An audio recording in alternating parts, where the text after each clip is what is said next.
Shalom. మన ప్రభు అయిన యేసుక్రీస్తు వారి యొక్క శక్తిగల నామములో నేటి వాక్యపు ఆశీర్వాదం కొరకు ప్రేమతో ఆహ్వానిస్తున్నాను. ప్రేమైనటువంటి సంగమా, నేటి అంశము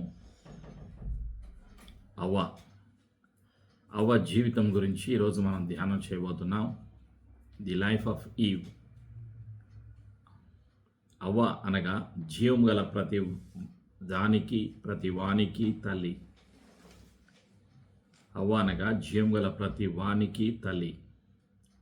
ఆదాము అవ్వల గర్భఫల సంబంధులు కారు, అద్భుతంగా సృష్టింపబడిన భార్యాభర్తలునై ఉన్నారు.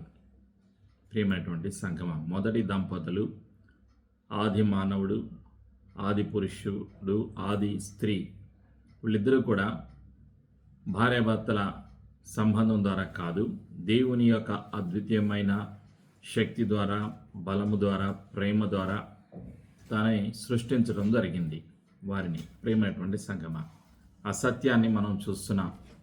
ఆది కాండంలో వారి యొక్క నిర్మాణం, వారి యొక్క సృష్టి ఆది కాండంలో మనం చూస్తున్నాం.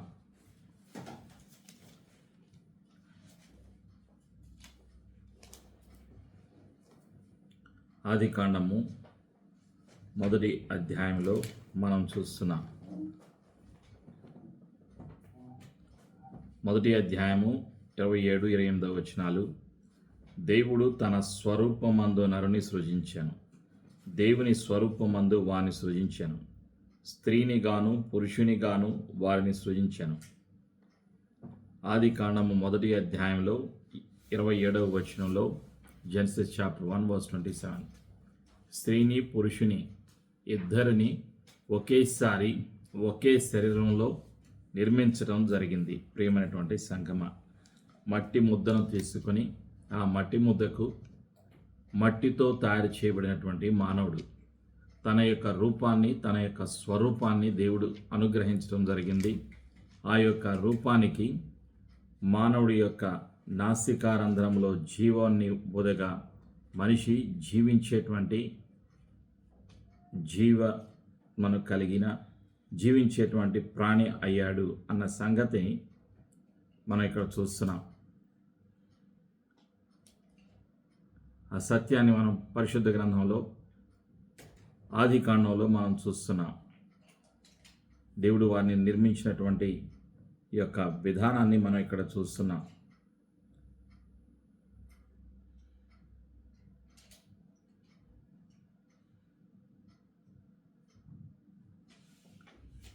వారిద్దరినీ కూడా ఒకే శరీరంలో దేవుడు నిర్మించడం జరిగింది.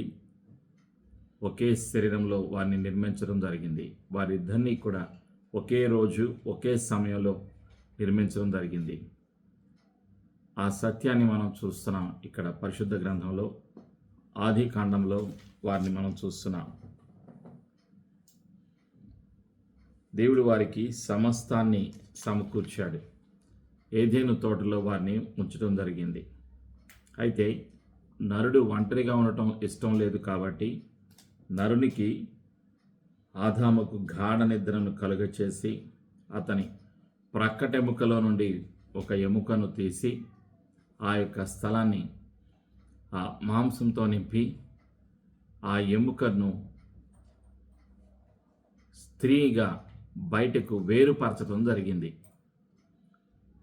ఆ సత్యాన్ని ఆది కాండం 2వ అధ్యాయంలో 22వ వచనంలో మనం చూస్తాం. తరువాత దేవుడైన యెహోవా తాను ఆదాము నుండి తీసిన ప్రక్కటెముకను స్త్రీనిగా నిర్మించి ఆమెను ఆదాము వద్దకు తీసుకొని వచ్చాను. అప్పుడు ఆదాము ఇట్లా, నా ఎముకలలో ఒక ఎముక, నా మాంసములో మాంసమును, ఇది నరునిలో నుండి తీయబడిన గనుక నారి అనబడును. ఈ విధంగా దేవుడు వారిని వేరుపరచటం, ఒక శరీరంలో నుండి వేరుగా చేయటం, ఒకే శరీరంలో ఉన్న ఆదామును అవ్వను ఉన్నటువంటి ఒకే శరీరంగా ఉన్నటువంటి వారిని వేరుగా చేయటం, రెండు భాగాలుగా స్త్రీని పురుషునిలో నుండి బయటికి తీసుకురావటం, ఆ విధంగా నిర్మించటం అన్నది మనం ఇక్కడ చూస్తున్నాం. ప్రేమైనటువంటి సంఘమ, దేవుడు తాను చేసినటువంటి యొక్క సృష్టి అది ఒక అద్భుతం. అది మనుషులకు అర్థం కానటువంటిది. ఆయన శక్తిమంతుడు, ఆయన సర్వాధికారి అనటానికి ఇది ఒక గుర్తుగా ఉన్నది. ప్రేమైనటువంటి సంఘమ, దేవుడు సృష్టిని సృష్టించినప్పుడు సర్వ సృష్టిని కూడా తన ఆజ్ఞతో తన మాటతో దేవుడు సృష్టించాడు. కానీ మనిషిని నిర్మించినప్పుడు మనిషిని మట్టిని తీసుకొని తన స్వహస్తాలతో తన రూపాన్ని ఇచ్చి ఆ యొక్క రూపానికి తన యొక్క జీవాన్ని ఇవ్వటం జరిగింది. అదే సత్యాన్ని మనం ఇక్కడ చూస్తూ ఉన్నాం. ఈ యొక్క సృష్టిలో దేవుని యొక్క శక్తి, దేవుని యొక్క బలము, దేవుని యొక్క ప్రణాళిక, దేవుని యొక్క ఆశీర్వాదాన్ని ఈ యొక్క సృష్టిలో మనం చూస్తూ ఉన్నాం. ఆదికాండంలో 2వ అధ్యాయంలో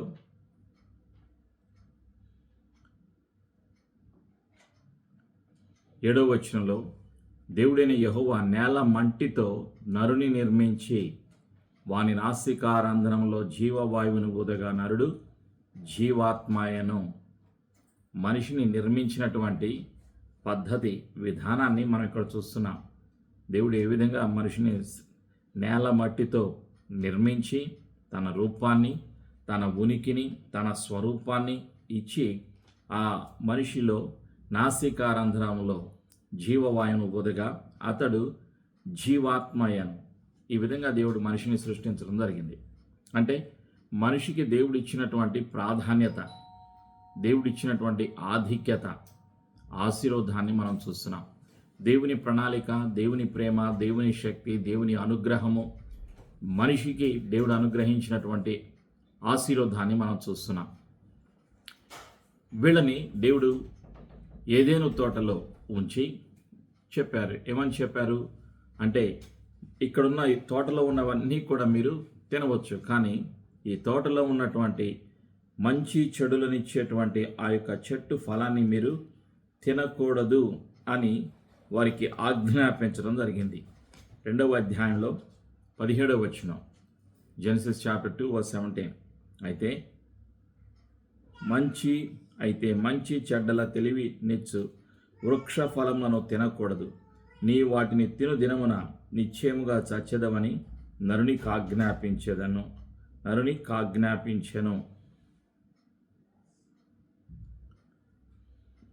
దేవుడు ఆజ్ఞాపించాడు, తినవద్దు అని దేవుడు ఆజ్ఞాపించాడు. పాపము అంటే ఆజ్ఞాతిక్రమే పాపం. ఆజ్ఞను ధిక్కరించటం, తిరస్కరించటం, వ్యతిరేకించటం, ఆజ్ఞకు లోబడకపోవటమే పాపం. ప్రియమైనటువంటి సంఘమ, మొదటి పాపం ఆది మానవుడు ఆదాము ద్వారా ఈ లోకానికి పాపం ప్రవేశించింది. అయితే ఇక్కడ మనం చూస్తున్నటువంటి సత్యం ఏమిటి అంటే, దేవుని ఆజ్ఞను ధిక్కరించినటువంటి మొదటి స్త్రీ అవ్వ. Eve was the first woman who disobeyed the word of God, who rejected the word of God. దేవుని ఆజ్ఞను తిరస్కరించినటువంటి మొదటి స్త్రీ. ఆదికాండము 3వ అధ్యాయం 6వ వచనంలో చూస్తున్నాం. స్త్రీ ఆ వృక్షము ఆహారమునకు మంచిదియు, కన్నులకు అందమైనదియు, వివేకమిచ్చు రమ్యమైన దీవునై యుండుట చూచినప్పుడు ఆమె దాని ఫలములలో కొన్ని తీసుకొని తిని తనతో పాటు తన భర్తకును ఇచ్చెను, అతడు కూడా తినెను. అప్పుడు వారిద్దరి కన్నులు తెరవబడెను. వారు తమ దిగంబరులమని తెలుసుకొని అంజూరపు ఆకులు కుట్టి తమకు కచ్చడములను చేసుకొనిరి. చల్లపూటను ఆదామును అతని భార్యను తోటలో సంచరించుచున్న దేవుడైన యెహోవా స్వరము విని దేవుడైన యెహోవా ఎదుటికి రాకుండా తోట చెట్ల మధ్యను దాగుకొనగా దేవుడైన యెహోవా ఆదామును పిలిచి, నీవు ఎక్కడ ఉన్నావనెను. అందుకతడు, నేను తోటలో నీ స్వరము వినినప్పుడు దిగంబరినిగా నుంటిని గనుక భయపడి దాగుకొంటినెను. మొదటి పాపం ద్వారా ఆ పాపం ఏం తీసుకొచ్చింది లోకములో అంటే భయాన్ని తీసుకొని వచ్చింది.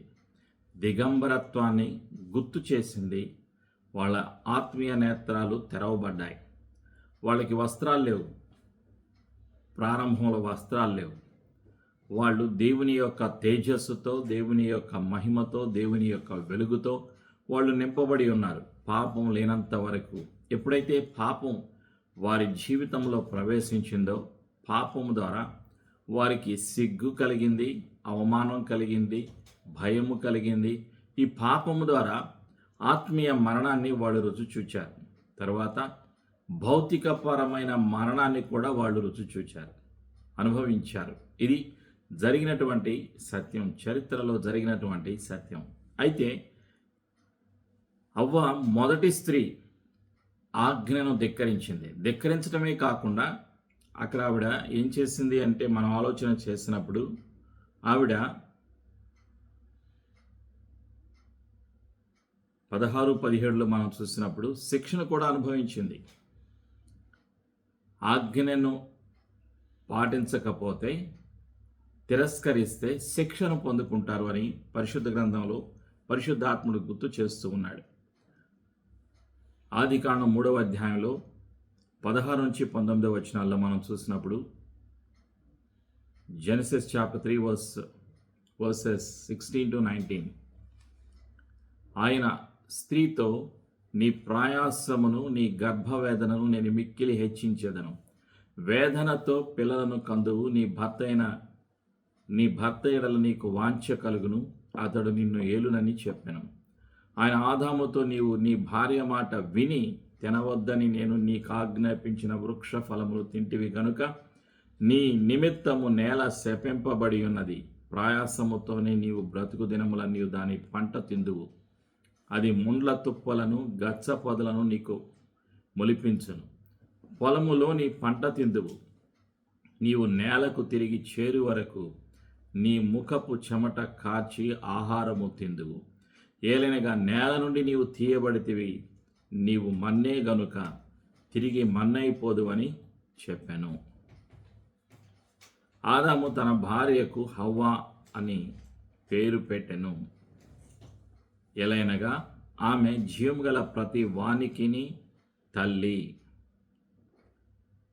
దేవుడైన యెహోవా ఆదామునకును అతని భార్యకును చర్మపు చొక్కాయిలను చేయించి వారికి తొడిగించెను. ఇది వారి జీవితంలో జరిగినటువంటి సంఘటన. ప్రేమటువంటి సంగమ, వారికి దేవుడిచ్చినటువంటి కృపకు, కనికరానికి, ఆశీర్వాదానికి, మహిమకు దూరం అయిపోవడం జరిగింది. అయితే దేవుడు మరలా తన సృష్టిని తిరిగి బలపరచటానికి, తండ్రి తన చిత్తాన్ని జరిగించటానికి తన ప్రేమను చూపిస్తూ ఉన్నారు. తన ప్రియకుమారుడైనటువంటి యేసుక్రీస్తు వారిని లోకానికి పంపించడం జరిగింది. ప్రభు అయినటువంటి యేసుక్రీస్తు వారు నశించిన దాన్ని వెదకి రక్షించడానికి, పాపులను పవిత్రులుగా చేసి, ఏ సంబంధం అయితే ఆది మానవుడు పోగొట్టుకున్నాడు, దేవునితో సంబంధాన్ని, తండ్రితో సంబంధాన్ని పోగొట్టుకున్నాడో, ఆ సంబంధాన్ని తిరిగి పునరుద్ధరించటానికి ప్రభు అయినటువంటి యేసుక్రీస్తు వారు తండ్రి చిత్తాన్ని జరిగించటానికి మనుషులందరి కొరకు సిలువలో మరణించి సమాధి చేయబడి తిరిగి లేచినటువంటి సజీవుడు. పాపాన్ని కొట్టివేశారు, సిలువలో మరణాన్ని కొట్టివేశారు. పాపం యొక్క అధికారాన్ని, మరణం యొక్క అధికారాన్ని, పాపం ద్వారా వచ్చినటువంటి యొక్క మరణపు అధికారాన్ని, శాపం అధికారాన్ని, సాతాను అధికారాన్ని సిలువలో ప్రభు యేసుక్రీస్తు వారు కొట్టివేయడం జరిగింది. ప్రభు యేసుక్రీస్తు వారు సిలువలో మరణించి మనుషులందరి కొరకు మరణించి సమాధి చేయబడి తిరిగి లేచిన సజీవుడు. జీవాన్ని అనుగ్రహించినటువంటి జీవాధిపతి ప్రభు అయినటువంటి యేసుక్రీస్తు వారు మానవ జాతిని తిరిగి తండ్రితో ఐక్యపరచింది యేసు ప్రభువు వారు. యేసయ్య కృప, యేసయ్య బలియాగం, యేసయ్య రక్తం మానవ జాతిని తండ్రితో సమాధానపరిచింది. పాపిని పవిత్రునిగా చేసింది ప్రభు అయినటువంటి యేసుక్రీస్తు వారి యొక్క పరిశుద్ధ రక్తం. ఆది మానవుడు కోల్పోయినటువంటి అధికారాన్ని, సృష్టి మీద, ఈ యొక్క సృష్టిని పరిపాలన చేయటానికి అధికారాన్ని తండ్రి అనుగ్రహించాడు ఆది మానవుడికి, ఆదాముకు. అధికారాన్ని పోగొట్టుకున్నాడు ఆది మానవుడు. అయితే ప్రభువైన యేసుక్రీస్తు వారు తిరిగి ఆ అధికారాన్ని సంఘానికి, విశ్వాసికి అనుగ్రహించడం జరిగింది. ప్రేమైనటువంటి సంఘమా, ఇది ఈ యొక్క సృష్టిలో ఉన్నటువంటి సత్యం. హవ్వ జీవితము ద్వారా మనం నేర్చుకోవలసినటువంటి అనేక సత్యాలు. ఆజ్ఞను తిరస్కరించినప్పుడు వచ్చేటువంటి ఫలము, భూలోకములో మనుషులకు కలిగేటువంటి ఫలము, ఆ తర్వాత భూలోకాన్ని వదిలిపెట్టిన తర్వాత కలిగేటువంటి ఫలము, రెండు కూడా మనం చూస్తాం. ప్రేమైనటువంటి సంఘమా, ఒకటి ఆది మానవుడు ఆశీర్వాదాన్ని పోగొట్టుకున్నాడు, కోల్పోయాడు. కారణం స్త్రీ లోకములో ఉన్న అందానికి ఆకర్షించబడింది. లోకములో ఉన్నటువంటి అందానికి ఆకర్షించబడింది మొదటి స్త్రీ. అదే సత్యాన్ని మనం చూస్తున్నాం. అయితే ఆ విధంగా ఆకర్షించబడడానికి అబద్ధమునకు తండ్రి అయినటువంటి సాతానుడు మోసపుచ్చడం జరిగింది. అదే సత్యాన్ని మనం చూస్తున్నాం. స్త్రీ ఆకర్షించబడింది. 3వ అధ్యాయం ఆదికాండంలో 6వ వచనంలో సాతానుడు తనతో మాట్లాడి ఏమంటున్నాడంటే, స్త్రీ ఆ వృక్షము ఆహారమునకు మంచిదియు, కనులకు అందమైనదియు, వివేకమిచ్చు రమ్యమైనదియునయుండుట చూచినప్పుడు ఆమె దాని ఫలములో కొన్ని తీసుకొని తిని తనతో పాటు తన భర్తకును ఇచ్చెను, అతడు కూడా తినెను. 3వ అధ్యాయంలో మనం ఏం చూస్తున్నామంటే, మోసపూరితమైనటువంటి మాటలు సాతానుడు చెప్పటం జరిగింది. మోసపూరితమైనటువంటి మాటలను నమ్మింది మొదటి స్త్రీ. 3వ అధ్యాయంలో మనం చూస్తాం. దేవుడైన యెహోవా చేసిన సమస్త భూజంతువులలో సర్పము యుక్తిగలదయుండెను. అది ఆ స్త్రీతో, ఇది నిజమా? ఈ తోట చెట్లలో దేని ఫలంలోనైనా మీరు తినకూడదని దేవుడు చెప్పానా అని అడిగాను. అందుకు స్త్రీ, ఈ తోట చెట్ల ఫలములను మేము తినవచ్చును, అయితే తోట మధ్యనున్న చెట్టు ఫలములను గూర్చి దేవుడు మీరు చావకుండునట్లు వాటిని తినకూడదనియు వాటిని ముట్టకూడదనియు చెప్పెనని సర్పముతో అనెను. అందుకు సర్పము, మీరు చావనే చావరు, ఎలనగా మీరు వాటిని తిను దినమున మీ కన్నులు తెరవబడననియు మీరు మంచి చెడ్డలను ఎరిగిన వారై దేవతల వలె ఉందురనియు దేవునికి తెలియనని స్త్రీతో చెప్పగా, సర్పము చెప్పినటువంటి మాటను నమ్మింది. ఎవరు? స్త్రీ, మొదటి స్త్రీ. ఎవరి మాటలు నమ్మింది? అపవాది యొక్క మాటలను నమ్మింది. ప్రియమైనటువంటి సంఘమా, ఆలోచన చేయండి. సర్పం మాట్లాడుతూ ఉన్నది ఇక్కడ. సర్పంలో ఎవరున్నారు? సర్పం ఎవరికి గుర్తు అంటే అపవాదికి, సాతానుడికి గుర్తు. మాట్లాడే శక్తి ఉన్నది ఆ రోజులలో, ఆ సమయంలో మాట్లాడుతూ ఉన్నాడు సర్పము. ప్రియమైనటువంటి సంఘమా, తనకి తర్వాత శపించబడింది సర్పం. తను పట్టుతో ప్రాకేటువంటి జీవితాన్ని అనుభవించింది పాము, సర్పము. ఇది చరిత్రలో మనం చూసినటువంటి సత్యాలు, ఆదికాండంలో జరిగినటువంటి సంఘటన. యోహాను సువార్తలో 8వ అధ్యాయంలో 44వ వచనంలో మరొక సత్యాన్ని చూస్తాం. John the gospel chapter 8 verse 44. యోహాను 8:44 ఏమని రాయబడి ఉందంటే, ప్రియమైనటువంటి సంఘమా, యోహాను సువార్త 8వ అధ్యాయం 44వ వచనంలో పరిశుద్ధాత్ముడు గుర్తు చేస్తూ ఉన్నాడు, మీరు తండ్రి యగు అపవాది సంబంధులు, మీరు తండ్రి దురాశలు నెరవేర్చగోరుచున్నారు. ఆది నుండి వాడు నరహంతకుడై ఉండి సత్యమందు నిలిచినవాడు కాడు, వాని యందు సత్యమే లేదు. వాడు అబద్ధమాడనప్పుడు తన స్వభావమును అనుసరించే మాట్లాడును. వాడు అబద్ధికుడును అబద్ధమునకు జనకుడునై ఉన్నాడు. అబద్ధానికి తండ్రి ఎవరు? అపవాది, సాతానుడు. ఆది కాండములో ఆదాము యొక్క భార్య అవ్వను మోసం చేసినటువంటి అపవాది ఈరోజు మానవ జాతిని కూడా మోసగిచ్చుచూ ఉన్నాడు. విశ్వాసులను, ఈ లోకంలో ఉన్న మనుషులందరినీ కూడా మోసగిచ్చుచూ ఉన్నాడు అన్న సత్యాన్ని మనం చూస్తూ ఉన్నాం. హవ్వ తన ఆత్మీయ నేత్రాలు తెరవబడ్డాయి. తను తెలుసుకుంది తను తప్పు చేశాను అని. తినవద్దు అన్నటువంటి యొక్క పండును నేను తిన్నాను. తినటమే కాకుండా తన భర్తకు కూడా ఇవ్వటం జరిగింది. తన భర్త కూడా పాపం చేయటానికి కారకురాలైంది. ఎవరు? అవ్వ. ప్రియమైనటువంటి సంఘమా, అయితే తను ఇక్కడ ఒప్పుకోవటం లేదు. తను ఏమంటుంది? నేను ఈ తప్పు చేయటానికి ఈ కారణం ఏంటో చెప్తుంది. 3వ అధ్యాయంలో 13వ వచనంలో నేను తప్పు చేశాను అని తన తప్పును ఒప్పుకోవటం లేదు, తన పాపాన్ని ఒప్పుకోవటం లేదు. ఏమంటుంది అంటే మొదటి స్త్రీ 13వ వచనం, 3వ అధ్యాయం 13వ వచనం, దేవుడైన యెహోవా స్త్రీతో నీవు చేసినది ఏమిటని అడుగగా స్త్రీ, సర్పము నన్ను మోసపుచ్చినందున తింటిన నేను.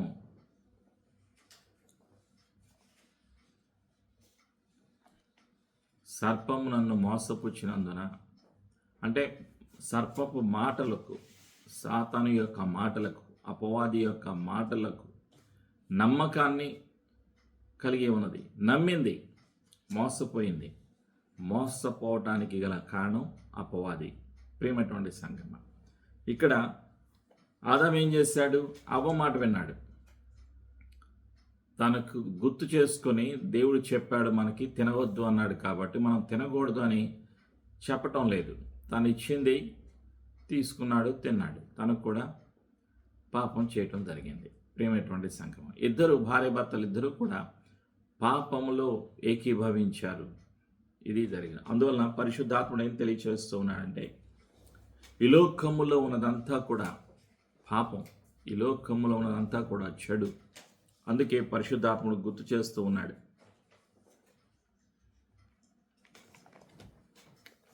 కొరింథీయులకు రాసినటువంటి మొదటి పత్రికలో 15వ అధ్యాయంలో పరిశుద్ధాత్ముడు గుర్తు చేస్తున్నటువంటి సత్యం ఏమిటి? ఆ సత్యం అంటే కొరింథీయులకు రాసిన మొదటి పత్రిక 15వ అధ్యాయంలో మనం చూస్తున్నాం.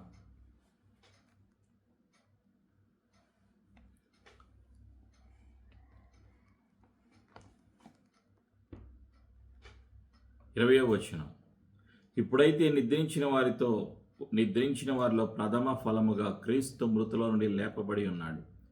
మనుషుని ద్వారా మరణము వచ్చెను గనుక మనుషుని ద్వారానే మృతుల పునరుత్థానమును కలిగెను.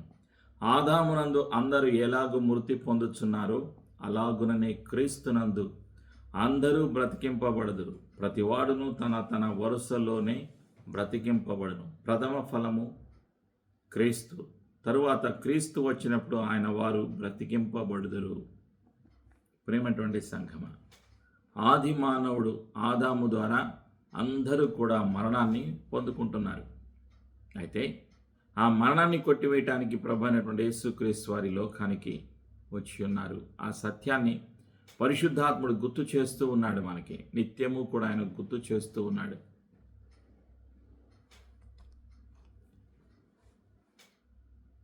ప్రభు అయినటువంటి యేసుక్రీస్తు వారు రెండవ రాకడలో, రహస్య రాకడలో ప్రత్యక్షమైనప్పుడు తన మహిమతో భూలోకంలోకి అడుగు పెట్టక మునుపు సూర్యుడి కింద మేఘాల పైన తన యొక్క మహిమతో దేవదూతలతో తను వచ్చినప్పుడు క్రీస్తునందున్నటువంటి మృతులు మొదటగా లెగుస్తారు.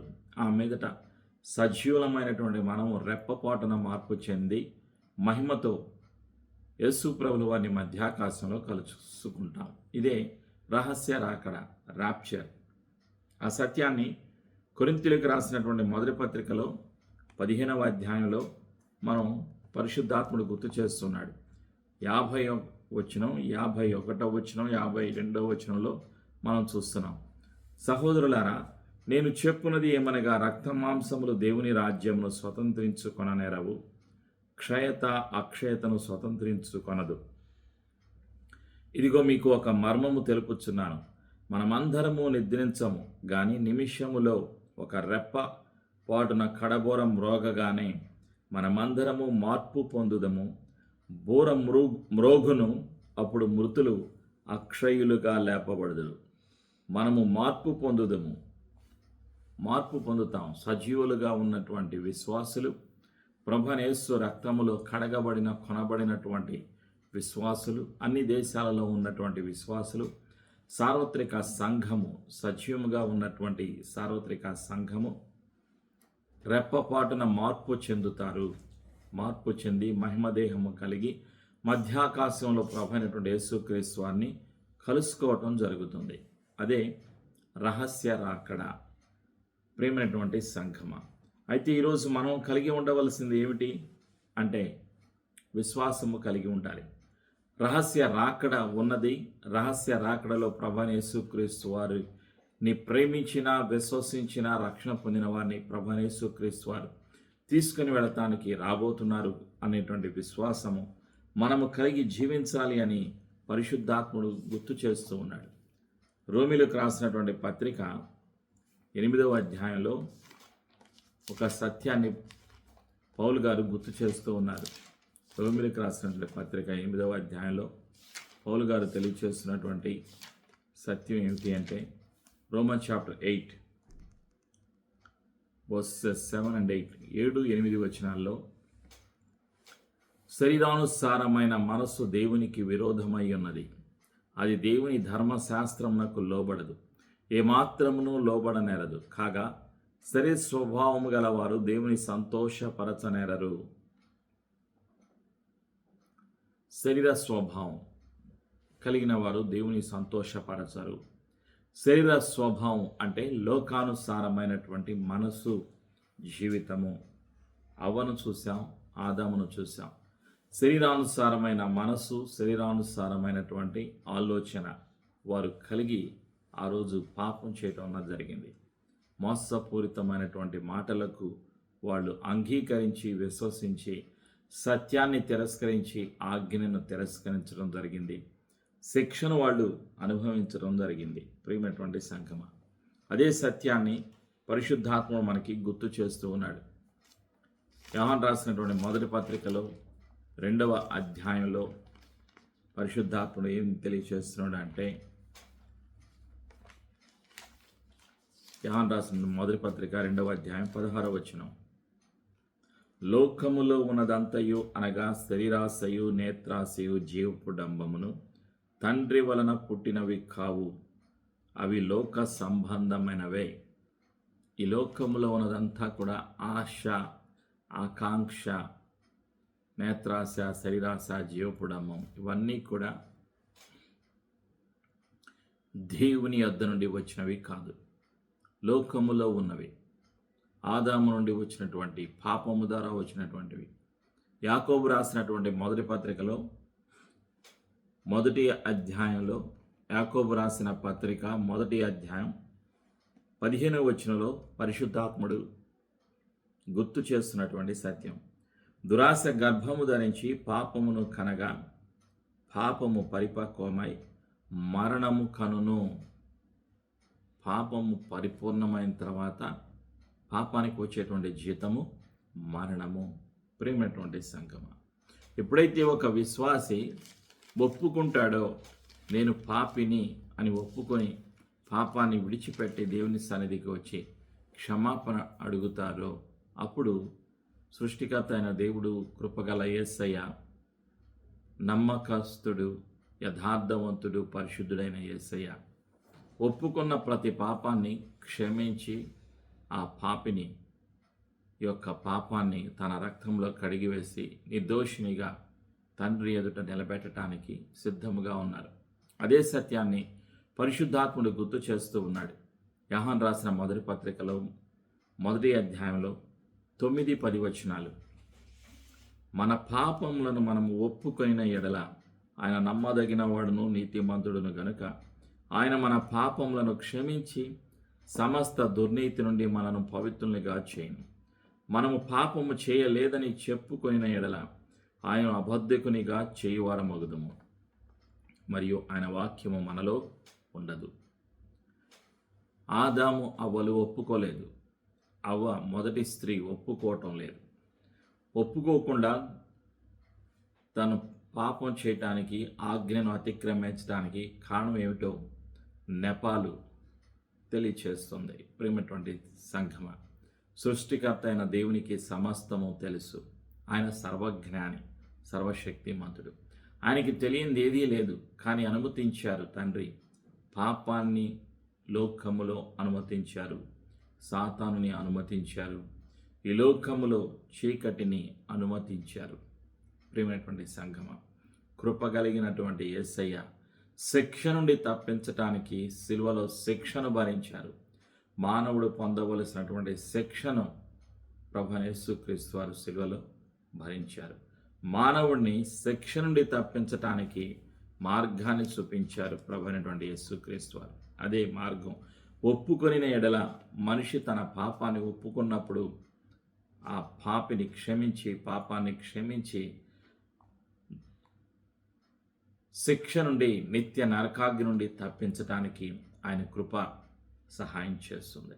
ప్రియమైనటువంటి సంగమా, ఈరోజు మనలో ఉండవలసింది ఏమిటి అంటే, మనం ఎక్కడైతే మన ఆలోచనలో, మన జీవితంలో దేవునికి దూరం అయిపోతామో, పరిశుద్ధాత్ముడు వాక్యము ద్వారా మాట్లాడినప్పుడు, తన ఆత్మ ద్వారా మాట్లాడినప్పుడు, దేవునికి ఇష్టం లేనివి అన్నీ కూడా వదిలిపెట్టి మనం క్షమాపణ అడిగినప్పుడు, మన పాపాన్ని మనం ఒప్పుకున్నప్పుడు ఆయన క్షమించేటువంటి దేవుడు, కనికరము గల దేవుడు, కృపగల దేవుడు, సమస్త దుర్నీతి నుండి మనల్ని విడిపించి, క్షమించి, తన పరిశుద్ధ రక్తంలో కడిగివేసి, నిందారహితునిగా, నిర్దోషినిగా దేవుని సన్నిధిలో మనం నిలబెట్టడానికి, మన పక్షాన వ్యాజ్యమాడటానికి, మన పక్షాన నిరంతరము ప్రార్థన చేయటానికి ఆయన సిద్ధంగా ఉన్నటువంటి లోకరక్షకుడు ప్రభు అయినటువంటి యేసుక్రీస్తు వారు.